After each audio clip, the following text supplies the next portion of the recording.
family business. So I'm keen on these issues for hotels and restaurants. And to be honest with you, I don't think we should ever subsidize a restaurant.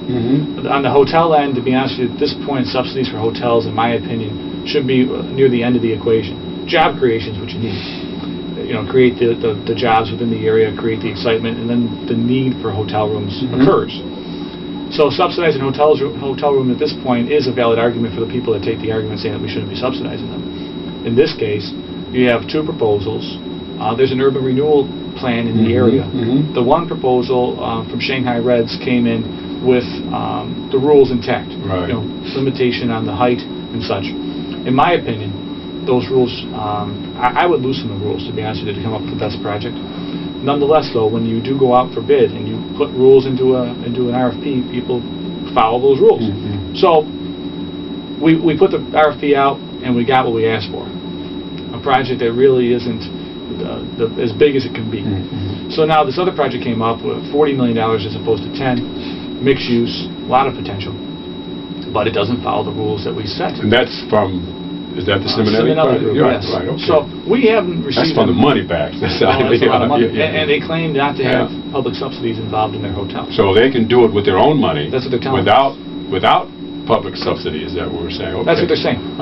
But it's been put on the shelf a bit because it didn't follow the original rules. I think the problem here was the original RFP was too narrow-minded. They should have just went out to bid, worry about the rules later on as far as height requirements, and say, look, well, yours is $2,000, we can't amend the plan that way.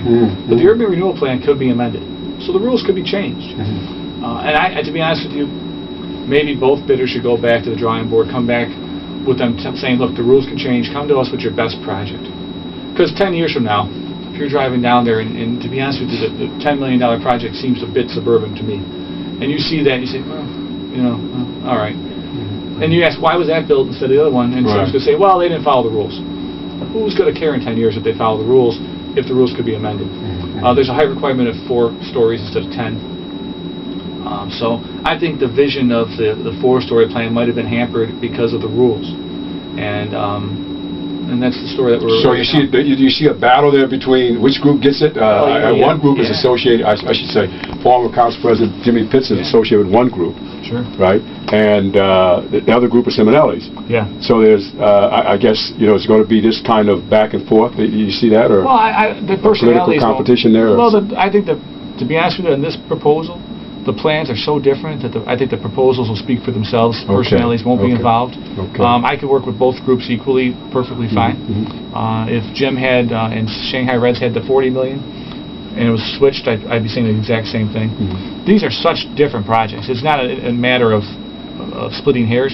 These are completely different projects and completely different situations. Are you at liberty to say at this point which one you may favor? Well, it's before. Why? Well, it's before Bureau. I'm not on Bureau. It hasn't come to the council yet. So, to be honest with you, at this point, just as my own public opinion is lending my support, normally you would want to go with a $40 million project instead of a $10 million project. But we want to bring both sides in, have them at the table with the council now so they get a fair hearing before us. And me as majority leader, I need to make sure that they get a fair hearing. And I've agreed to bring both sides into the council to state their case and show which one is the best for the city of Buffalo. Yeah, you'll be here in the next couple of weeks or so, or maybe right after Christmas. What are they, and of course I know you're not the councilman of this district, but you are one of the city fathers, so there's a lot of construction. That seems to be the big thing going on in Buffalo at the present time. I mean, that is the, we don't have the steel plants anymore. We don't have the Bethlehem Steels or the Buffalo Steels or the Republic. We have construction at this point.